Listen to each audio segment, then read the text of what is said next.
guys, welcome back to my channel. If you're new here, welcome. Happy New Year. Is that airplane? Oh my god.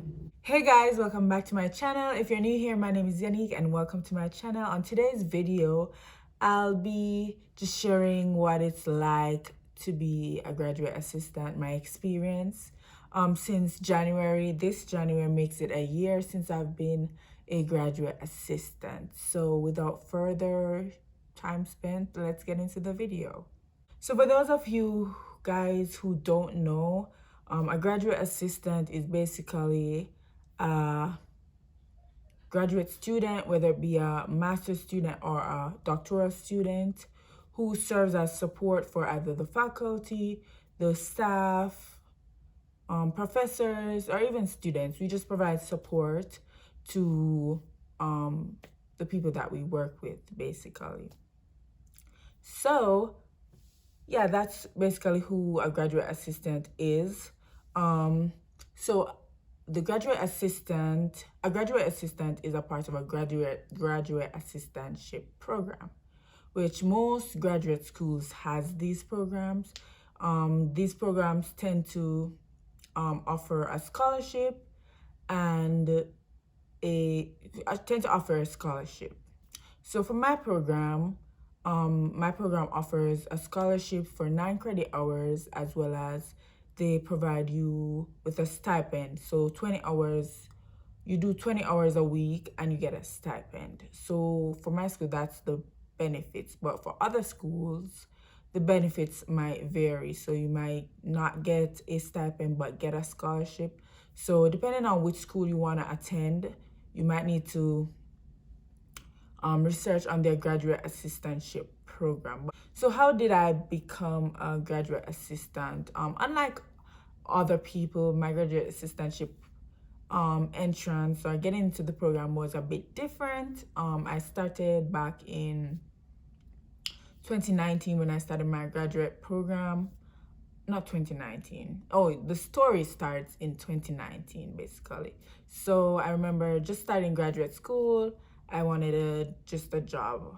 So I, was reaching out to my advisor, for my faculty, to just see if they had any jobs. And the advisor told me to reach out to, go onto the school's website, because in universities you have a website that offers jobs and you see which jobs you want.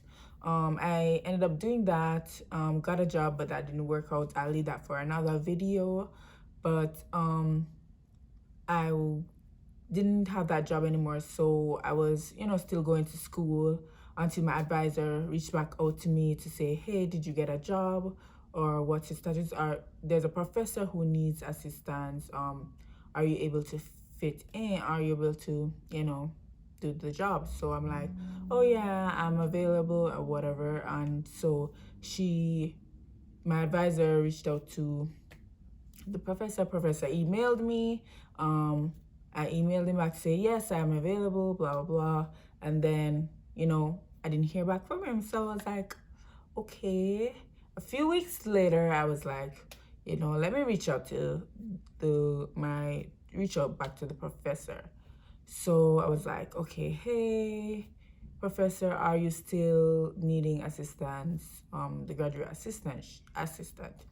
So he was like, oh, it seems as if it's in the spring semester, and so it won't be available till spring. I need to reach out to another professor. So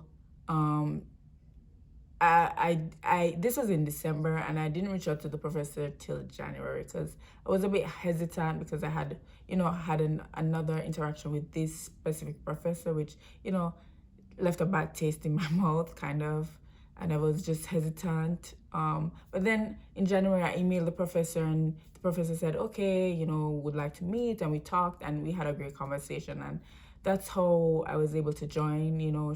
The professor gave me, not the professor, the graduate office sent me the contract, and I was able to sign the contract. So that's how I kind of got into the program. So regularly, within my program, you have to apply in May.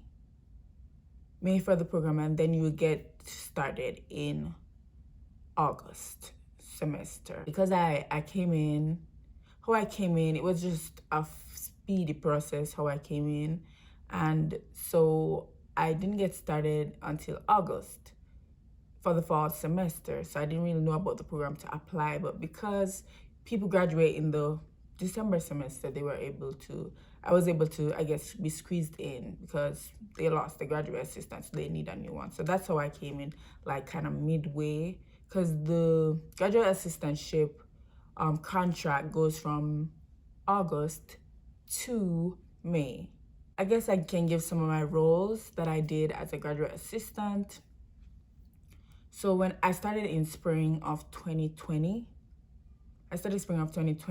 So yeah, I started spring of 2020, and firstly, I started off as kind of a research assistant, where I was researching about DRPHs and PhDs. If you guys want me to I can go into detail another time about DRPHs and PhDs, but I was researching on DRPHs because for my program, DRPH means Doctor of Public Health, and so they are different from the regular PhDs. And I was just researching the different types of DRPHs that were being not conducted. What am I saying? That have been the theses that have been submitted and the researches that have been done over the years. So I had to do research on them, put them into themes, because the professor that I was working with wanted to just have an idea of what people were studying, what people were focusing on. So I kind of did that for a bit. And I did other stuff too. And then in the fall semester, because COVID hit, pandemic, online school, all that good stuff, I got assigned to another professor, which was the professor that I was supposed to work with, that I had spoken to. Yeah, my story is kind of mixed up, but the professor reached out to me, and yeah, so that's a professor that I'm working with now. And because of COVID and all that stuff, I'm working kind of as a teaching assistant. So I'm helping professors populate information in their courses into Canvas. So that's what I've been doing. And I've been also helping to host Zoom meetings, co-host Zoom meetings, assist to conversations in during class time. And so that's what I've been doing currently now. And then later on during the year, I started a project with another professor. And now I've started another project with another professor. So I've been just working with professors on working on projects. So yeah, that's kind of like my experience and what I've been doing as a graduate assistant. And for those of you guys, especially my international students, I really do encourage you guys to, if you're coming to graduate school, really seek out these assistantship programs, because they are very helpful. And there's so many opportunities to gain within the graduate assistantship role or the graduate assistant role. So yeah, I do encourage you guys to apply. There's no need to be spending your own coins in graduate school. There's no need. So I encourage you guys to apply if you're interested to whatever school. Just seek out research, because from the benefits and the programs, they differ from institution to institution. So you might need to know what their institution's benefits are, so you guys can apply. So yeah, that's my experience. Overall, it's been a good experience. It's not as burdensome as some may think. It's really kind of laid back. You just need to ensure that your whatever assignments or deliverables that you need to deliver, you get them done on time. That's basically, yeah. So some of the skills that I've gained you know, communication skills, researching skills. Because even before, I didn't even know that DRPH is different.